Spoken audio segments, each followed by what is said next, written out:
This video is sponsored by KnucklesOX and Snake. Our story's Saiyan saga resumes in the Titan clash of siblings, as Bardock and Turles lock hands and try to prove whose power is greater when multiplied tenfold. Who is more cunning with the thin civility of Saiyan warriors less restrains their minds in these beastly states, and whose resolve to come out on top in this decisive showdown in order to accomplish a grander goal is rooted in deeper faith and pride in themselves. As their shockwaves rock the world, it becomes impertinent for the other Z-fighters spectating the battle to get some distance between themselves and the massive apes, seeing them reluctantly retreat to as safe a position as one can take when world-destroying calamities are having a drag-out war on one side of the planet. Keeping this in mind, and wanting to use the wits he still has about himself, alongside the environment to his advantage, Bardock takes to the sky in his new massive frame, though instead of using flight to do so, he has simply jumped good, seeing Turles follow after him, so they stop quaking the earth so violently. However, when the younger brother tries to get a hold of his elder and maul him, Bardock pounces into the Tree of Might, by only then activating his ki to dance on the sky and make his own leverage to pivot off of, allowing him to begin swinging and climbing up the Shinseiju swiftly and agilely, so he can scurry around it and punish this attack harshly, doing so by pulling a massive branch back with him so that it whips back and slams his brother in the face as he tries to chase him again. At the same time, he plants a knee in Turles' back from his blind side and clobbers him down with a hammer fist, just as was done to him a year ago, before he prepares to send Ki Blast along with Turles for the ride, in a disrespectful yoinking of his little brother's gravedigger technique. However, just as deviously, Turles reversed this momentum by snaking his tail out and around Bardock's to create a monkey knot, to thus pull the scarred Uzaro plummeting down with them, and into another savage grapple involving their newly found fangs and claws. Though being that bit more dastardly, and wanting to land a more sinister combo to satisfy his bloodlust, Turles breaks one of the massive branches off from the Shinseiju, and tries to impale Bardock with it before they hit the ground, but his blasted brother catches it, and redirects the improvised weapon so that it's only able to graze his arm, and cut it severely, while the older Uzaro then attempts to dig his heels into the tree in air rushing by them in order to stop their combined weight in the fall, and pin the branch back against his younger brother's throat, making a vice against the tree with a brutal slam that Turles just barely braces himself for, thus creates a sudden vicious deadlock of a cycle, as both siblings appear to fully lose themselves to their primal urges, slipping more and more the further they go back and forth like this to topple the strong foe set before them in their transformations, roaring at one another, and straying enough that the Tree of Might begins to audibly groan and creak in protest, and then sudden submission under their combined force, causing the earth around its base to rumble harder as dead roots begin to snap up and cause it to lean, creating a gap for Turles to slip out of another of his big brother's vice grip pins, while also pulling Bardock's snout cracking against the tree for a larger opening, in which Turles fully empowers his body with blazing bright ki, and spears into Bardock in an attempt to cut him in half. Unfortunately, in this battle lust-induced fury, Turles doesn't consider his surroundings enough. As a consequence of all the damage they've done so far, and that huge jolt of force just now, the Purge Crusher Core ship is sent toppling from the high branches of the Shinseiju and onto the ground, leaving it vulnerable to be stepped and rumbled upon, just like everything else in this titanic clash. And with that, not only has reasonable escape from the planet been destroyed, but also the vast and mighty bounty of standard fruit of the Tree of Might that were on board, and all the value that therein lied. However, before it's completely squashed, an incredibly small blur zips out, as a furious but quite exhausted Prince Vegeta laments and roars back at his crazed mentor to watch it, as he too is finally forced to abandon the immediate battlefield for now, alongside any hopes of getting its hands on more Shinseiju fruit, other than the fresh new piece of produce they had stowed away safely for emergency, and a memento he'd hoped he would never need again. As it drags out, the full-scale Uzaro battle is fierce and flattens the rest of the surrounding area, while Bardock's family, still watching at a safe distance, calls and cheers out for him to keep going, despite both the terrifying power and the dogged stalemate the two siblings have reached with this transformation boost. It is a testament to how taxing fighting an identical Uzaro must be for both of them, as they are theoretically in the prime of their careers as planet conquerors right now. It would have not been unreasonable to expect them to fight for days on end in this form, should a planet's lunar phase endure long enough to sustain the flow of Blux waves. However, as the Saiyan siblings push and break the heights of what they'd previously thought possible as Uzaro right alongside their very sanities, they both aggressively decide to destroy this impasse as well, with the final attack using all they have. For Turles, this comes in the form of his reasoning and cunning returning full force long enough for him to recall the Kill Driver, and then form a colossal version of it with his massive paws, before raising the ante with a second ring for the attack, fired from his mouth to create a strange donut-like effect, so that now, no matter how large his big brother manifests his own ki, this technique is guaranteed to negate it and disintegrate him. Though instead of falling for this old trick and simply blasting back as the trap is laid, Bardock rather childishly decides to literally outmuscle it, flippantly damning King Kai's warning for a second time since arriving to the battle, and roaring out in a deep voice that confuses Turles, Kaio-ken! as Saiyan might is once again suddenly stacked with godly enhancement, seeing Bardock's Uzaru body begin to burn with red-hot passionate ki,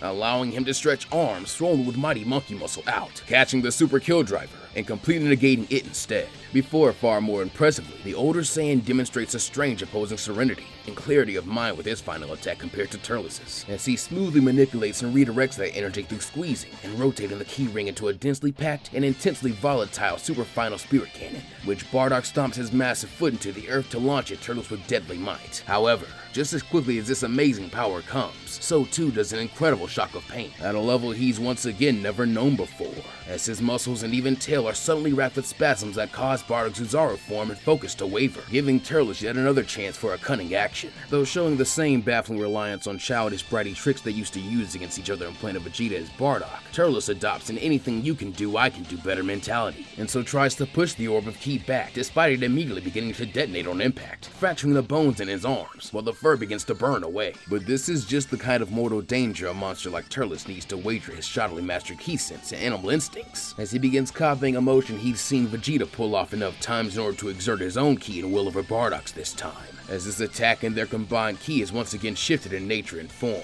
now becoming a Gallic gun, which is fired center mass at a mid-D transformation Bardock. Even so, refusing to allow his body to give up on him completely just yet, despite King Kai literally trying to say he told him so. Bardock submits to the relinquishing of his Uzaru form, now that the gland in his tail which absorbs blood swades has likely been damaged, sprained, or burned somehow. This thankfully allows him to shrink in mass just enough to dodge, and more importantly, it means he can now bet it all on red, as he activates a Kaio-ken ×8, and then rockets towards Turles and around his blast, which veers off course and out into space, mostly thanks to having been locked onto something so big, which disappeared so suddenly. As he goes spiraling around the destructive beam, Bardock catches Turles off guard with a red ki-empowered punch to the giant gut, which is then comboed into a point-blank ki attack of his own, a Tyrant Lancer, the damage of which, even if deflected or dodged, acts as a disruptant to Turles' Gallic gun blast, before a subsequent backflip kick from Bardock, with all of his might cracked at the end of his little brother's giant jaw, sends the Uzaru rocketing into the air, where his older brother vanishes to intercept with his own sheer-shocking speed, and going all out once again,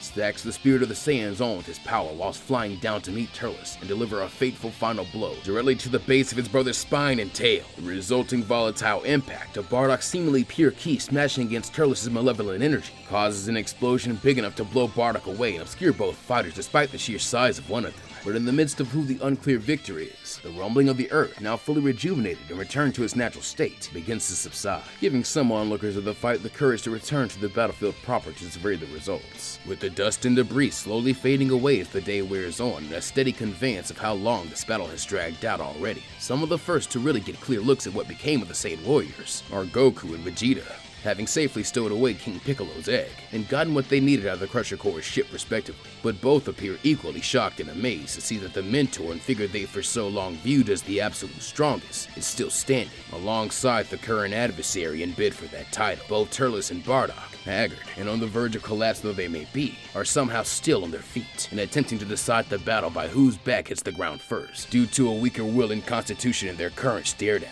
Compared to their last round, though this fight could certainly be called more fair and equal-footed, it's somehow been more brutal and taxing on both the brothers. After fighting its great apes, stalemating whilst using every technique, tactic, and savage method of doling out death they could fathom, and now return to their absolutely beaten and battered base forms, the physical struggle appears to have ended entirely and become a battle of attrition via the force of will. Without hesitation, the fighters' remaining supports run to them out of concern. For Bardock, this is the family he has escaped with, saved, and cultivated through his time as a Saiyan soldier in the Frieza Force, for better or worse. And now, his duty as an Earth-protecting hero is Gine, Muesli, and the boys appear just in time to steady Bardock before he falls. As for Turles, the bloodthirsty and ruthless destroying space pirate though he may be, still has developed a strong bond with Vegeta, as the young Saiyan boy alone, though obviously exhausted and still quite heavily injured himself, since he has had no magic beams, helps to in turn steady and stabilize Master Turles, so that he might suffer no greater indignity than dropping to just a knee, making sure the Saiyan he places his faith in is not forced to kneel completely in front of his enemy. Thankful to his clan, but still focused on his opponent, Bardock demands for a final time that Turles yield and leave this planet, at which the younger brother grimaces as he glances to the toppled and mangled tree of might, recognizing fully the loss of his crew, the stock stockpile, the premium Shinseiju fruit, and with it, his grand ambitious plots of universal domination destroyed. So in that moment, he actually does consider his siblings' foolish mercy, as it generally appears like the smartest option, only costing him his pride, which he's been willing to cast off before. But quite mischievously, Vegeta slips one of the two things he saved from the ship in his armor into his master's hand, which shocks Turles to his core, the boy's own cunning, but causes him to burst out into giddy chuckles regardless, chilling the incredibly united family who so defiantly stand before him, only to watch as he pulls out a premium fruit of the Tree of Might anyway. From Bardock's perspective, things were looking up for a while, like this could maybe end with less bloodshed than it began with, until Turles instantly recuperates, and even gets stronger by consuming a fruit he had in secret. While Vegeta brags that they found a little planet called Arlia not too dissimilar to Earth in this galaxy, which they used to make a backup, making all hope for the heroes truly seem lost, as there are no more senzu beans, no more allies to aid in the battle against this insurmountable might. Nevertheless, as if they'd ever do anything else, Bardock and his family resolved to fight anyway, with Goku being the first to lead the charge. However, with merely the cruel glint in his eyes, the younger Saiyan is nearly stunned into stillness by his uncle's killing intent, whilst just the force and violent nature of his Shinseiju corrupted ki causes a massive bolt of bioelectricity to surge out towards the young boy, with enough raw power that it threatens to vaporize him, as is obvious to everyone, including the still broken Bardock, whom in reaction attempts to burn away the remnants of his life force again, not to fight, but to save his child this time, just narrowly managing to wrap his arms around Kakarot to shield him, before Turles' bolt of lightning evaporates them both in a flash of light. However, instead of facing oblivion as a failure once more, the bonds Bardock's family have established on the Earth buy them one more shot at victory, as something has swooped both Bardock and his son out of danger just in time. For Goku, this is none other than the Flying Nimbus, seemingly reborn and evolved to an even stronger and faster state than it would ever achieve in canon for the sake of defending its master. But with it has also come a much more unexpected Dark Horse support, as Korn, riding atop a black magical cloud, identical to the Kinto-un, has saved Bardock in turn. Shocked at the arrival of an ally and this strange new friend, Bardock is too baffled to even ask how this is possible, with the Cat Master merely shrugging and interpreting that the magical cloud Kinto-un decided it needed to get even stronger to save everyone in Son Goku and Bardock's family. So after reconstituting, it decided to spawn an offspring of its own, capable of ferrying even those with redeemed wickedness in their souls away from death, the Kokuto-un. And this is not all he's brought, as he cites there are still gifts the planet has yet to bestow upon one of its greatest protectors, apologizing for both his and Kami's apprehensiveness about the Saiyan for so long, as he gives Bardock the ultra divine water, citing that he'd yet to have an opportunity to drink it, as Kami and he feared what unlocking his potential could mean. However, in such a dire circumstance, the answer to that question has become quite obvious, so it was his pleasure to purposely deliver Bardock his own timeout amp-up, while the two brothers were taking their break, eyeing the offered water intently, and then glaring at a bewildered but bemused Turles. The scarred hero accepts it gratefully, and without hesitation in his own right, though in the process, he drinks far more than is required of him. As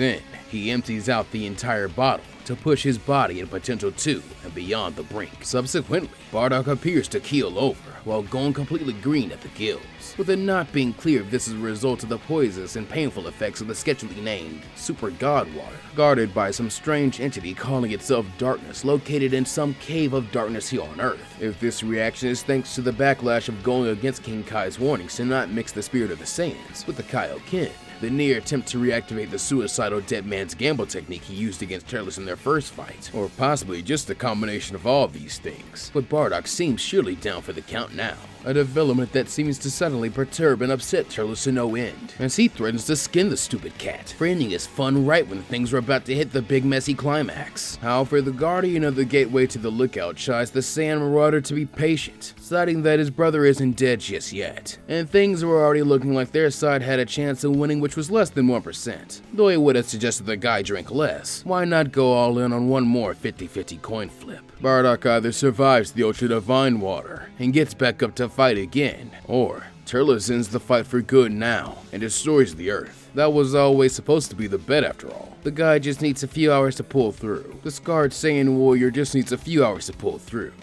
Maybe, looking both unimpressed and unsatisfied, despite obtaining a Zenkai boost on top of the power of the Super Shinseiju fruit. Turles agrees to wait a mere 3 hours. However, in a showing of fierceness, as well as an evident loss of their paralyzing fear towards Turles, some of Bardock's supporters speak up and gripe at this time frame, stating this not nearly long enough, especially since it's not like they can really eat or relax like this. Even poor young Vegeta looks like he can barely stay on his feet much longer. A vein pulses in Turles' forehead, as his brother's mate especially begins to bark that the guy should be willing to give them at least 8 or maybe even 12 hours to get a full long rest. The Cerulean woman even rudely asserts that his Saiyan pride must be too feeble to take such a risk, but with a glance to reassess the little prince's status closer, as well as to further examine the power at his fingertips now, the Dark Saiyan warrior relents, thus ultimately breaking the camel's back, as Turles agrees on waiting to make his next move until Bardock either gets his pathetic ass back up or croaks from the poison he drank, disdainfully looking at the weak and easily slaughtered state his brother is currently in, as he's left twitching and foaming at the mouth.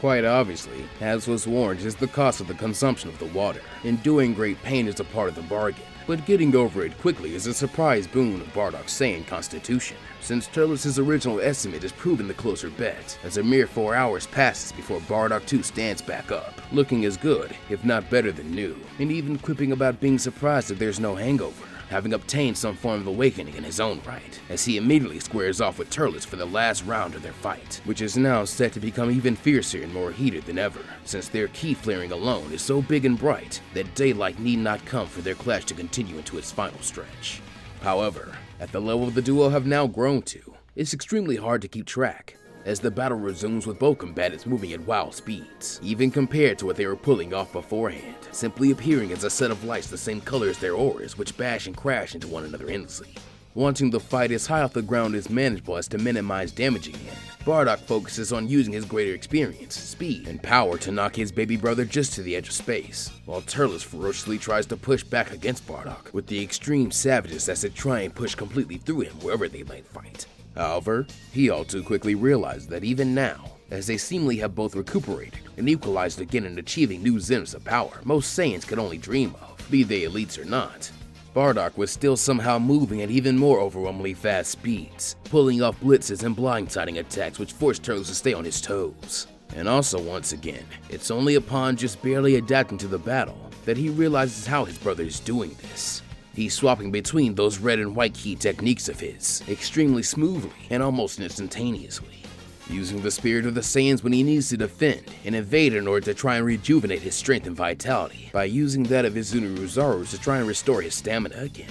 Then, when it's time to counter and go on the attack at the exact moment before impact, he's shifting to the Kaio-ken, amplified impressively to a full 10 times, versus the 7.5 times increase the Saiyan spirit usually gives him, which in turn completely offsets the tempo, timing, and scaling of Turles' offense and defense, making greater openings to capitalize on, which after all the high-level battle experience and knowledge Bardock has achieved through death and 2 real fights with his brother so far, culminates in an immense display of hard work and self-made power by Bardock.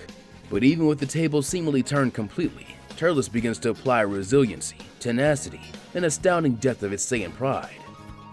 as no matter what Bardock does, his little brother refuses to go down again and continues to fight with all his seemingly unstoppable might, once more creating a stalemate despite how fierce a battle of fate this clash of brothers continues to be,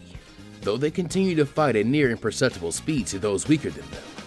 But perhaps they're speeding up as they go, since both fighters continue to adapt and grow stronger. Those with a keen enough ki sense or simply an understanding of the two fighters themselves could perceive one more absolutely astounding development of the battle. Bardock and Turles both have become childishly and almost euphorically happy from their fight, as if it's the most fun thing in the world actually. In human, or rather, emotionally sound and healthy terms, this is probably the closest thing to sibling bonding time, and thus, a form of coexistence and harmony that the two could possibly hope to achieve at this point. This sense of connection and contentment that they were born to battle with one another. Because after all, as long as they are fighting on somewhat even terms, their reunion doesn't have to end. They don't have to deal with or think about any of their worries, responsibilities, duties, or destinies. It's just the fight at hand and the act of having their brother back in their lives. Nothing more and nothing less than that. Eventually, as the battle returns to the site of the destroyed Tree of Might, Bardock seems like he has once and truly gotten the upper hand again due to how he's fighting, though at the same time, due to the difference in the corruptive and resilient nature of the Shinsei-ju fruit power flowing through him, and the fact Turles is focusing solely on doling out and taking in as much punishment and attention from and to Bardock as he can. His Saiyan blood is boiling hotter, and thus allowing him to process and adapt faster than his big brother is. And so in the end, before another battle of attrition can even begin, Bardock makes a critical decision. and focuses on gathering energy for something bigger rather than going back on the attack again. But at this point in the battle, with all the damage and strain on his body again, he goes down in the process, looking as if he was not able to continue fighting at such a level for much longer anyway. But like in the original Saiyan saga / the Tree of Might film, Bardock uses this opportunity, as well as a bit of well-timed help from Anon when she arrives after subduing an exhausted berserk gas, to take in and gather the energy for a spirit bomb and defend their position, while Granola, Raditz, and Goku try to hold off Turles with Gine, is barely able to take the point position in the fight for long, even with the support of the boys and her giant form friend, as Turles is not slowing down at all. Before she can jump into the fray as well, Bardock calls Muesli over to him and takes her hand, at which point he imparts to her all the Genki he has been able to gather from the living things around them, including what was stolen and condensed into fruit by the Topple Tree of Might. With the Saiyan citing there is no one he trusts more than her to take this shot, as his consciousness begins to fade in and out from absolute exhaustion, making it quite clear the Ultra Divine Water didn't actually heal the damage of the scarred savior. Rather, it just raised his power, unlike what Turles' fruit did for him. Holding strong to this encouragement, the Cerulean woman is forced to feel the weight of Earth's hopes in the Genki Dama, the hopes of those who have become her people since the loss of her fellow Ceruleans, which fuels both her resolve and her hesitation, emphasizing the weight of her decision, as her keenness forces her to sense all the lives on Earth that now depend on her as well. And it is exactly when she recognizes them as her people, just as Flake and the Ceruleans who looked down on her and Granola from Otherworld were. Muesli takes her shot, simple, clean, and accurate, but defying fate once more. Turles dodges as Vegeta calls out to warn him, and then cheers at his successful disengagement with such cunning actions, seeing the Genki Dama close in on Raditz and Granola instead, as despair tries to grip the heroes' hearts a final time. However, Bardock, keeping himself awake until the conclusion, encourages and yells at the top of his lungs to the two boys to bounce it back, knowing they're both too good to be hurt by it, and that it's locked onto the evil in Turles' heart. Valiantly, the two attempt to do so, but are almost overwhelmed, until Gine and Goku surprisingly come in clutch, as they join in on the coordinated effort to bump the Orb of Ki back at the most critical moment before utter disaster, gritting their teeth, digging their feet in, and using the rest of their combined energy to help deflect the spirit bomb back at Turles in a thrilling display of skill and unity, galvanized by their family's aid and support, successfully striking him dead on, and blasting Turles high into the sky, where the spirit bomb detonates and explodes on him, as things appear to truly be over in a flash. Initially, Vegeta, now really the only member of Turles' forces left, despairs and trembles with contempt, as he is just as certain that his master is dead as the Z-Fighters are. However, in the haunting moments following the Genki Dama's detonation, and somehow having miraculously survived the blast with his body intact, Turles falls back to Earth, and remains still for an insultingly short period of time, before he somehow climbs back to his feet again in an even more unhinged form, as now he seems like he's close to snapping if he wasn't already, happily declaring his refusal to die, making it instantly clear, even if he's exhausted and on the brink of death seemingly, his berserk state can make him even more dangerous, forcing the Z-Fighters to regroup. Still laughing like a lunatic, Turles declares that he's just having so much fun, and that he really has missed Bardock a whole bunch, as even more power begins to erupt and flood out of him erratically, going into a blind and endless state of battle lust, one which begins starting to mirror, adapt, and copy the last gamble technique Bardock used in their prior battle, and he even asks all his enemies to do the same, so that they can all slug it out to the end in throes of death, violence, and ecstasy, while in his hands, a massive final killdriver begins to form, along with building tension, as it's clear our heroes may not survive this after all. But before things can escalate any further, a blaster fires from the shadows and puts a halt to everything, as the completely caught off guard Turles is pierced via the heart and shot through the back, stunning both sides, as the culprits slowly slink out to reveal themselves. In the chaos and confusion, Vegeta, fighting off panic and an overwhelming petulant rage, has time to produce the other thing he got from the ship, and what he had been idly fiddling and tinkering with while waiting for the fight to resume.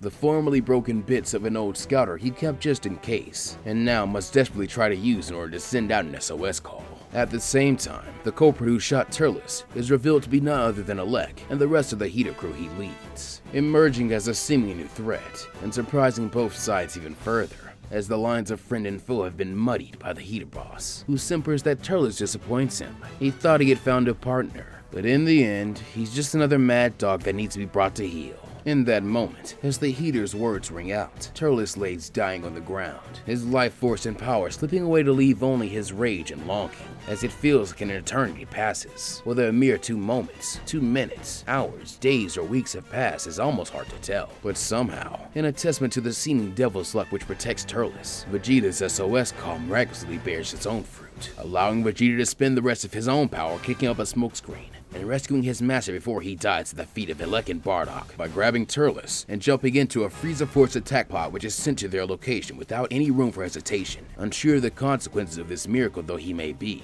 the prince is certain the only way to save himself and his mentor is by getting to the nearest Frieza-controlled planet ASAP. And as the dust settles on this grand escape, in this world Saiyan saga, Bardock and the Z-Fighters turn their attention to the heaters, realizing that their battles are far from over.